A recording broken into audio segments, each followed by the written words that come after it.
Hello friends, রিওয়াজ চ্যানেলে আপনাদের সবাইকে স্বাগত। আপনারা কেমন আছেন? আশা করছি খুব ভালো আছেন এবং সুস্থ আছেন। আজ আমি উচ্ছে পাতার পকোড়া বানাবো। দেখুন আপনারা কেমন কেমন করে বানাই।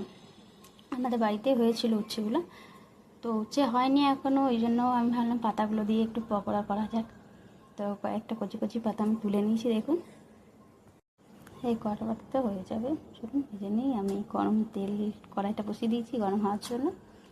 তার রেডি করে নেব ব্যাটারটা তৈরি করার জন্য। বেসন নিয়ে নিয়েছি 2 চামচ, চাল গুঁড়ো 2 চামচ একসাথে মিক্স করে নিয়েছি।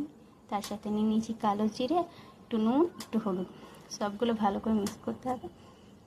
ব্যাটারটা দেখুন যাতে চামচের গায়ে এভাবে লেগে থাকে, যেভাবে দেখেছি ওইভাবে ব্যাটারটা বানাতে হবে। আর আমি আগে থেকে পাতাগুলো ধুয়ে রেখেছিলাম। ধুয়ে রাখার পর 3-4টে পাতা একসাথে নিয়ে এভাবে ব্যাটার ডুবিয়ে তারপর ব্যাটারটার সাথে ভালো করে মিক্স করে তারপর কড়াই ছেড়ে দিতে হবে। ওগুলো লাল লাল করে বেশ ওলট পালট করে ভেজে নিতে হবে। এটা একবার গরম ভাতের সাথে আপনারা খেয়ে দেখবেন, খুবই ভালো লাগে। যারা উচ্ছে পাতা খায় না, উচ্ছে পাতা খাবে এই বড়াটা যদি বানানো হয়। এত ভালো লাগে, কোনো কিছু বলার নেই। একবার আপনারা সবাই বাড়িতে ট্রাই করে দেখবেন।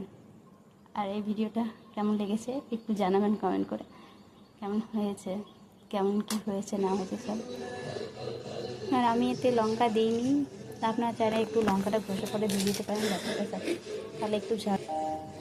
খুব সুন্দর হয়েছিল, খুব ক্রাঞ্চি হয়েছিল। আপনারা একবার বাড়িতে ট্রাই করে দেখুন। আর ভিডিওটা ভালো লাগলে লাইক শেয়ার কমেন্ট করতে ভুলবো না। আজকের মতো এখানে টাটা, বাই বাই। নেক্সট ভিডিওতে দেখা হচ্ছে।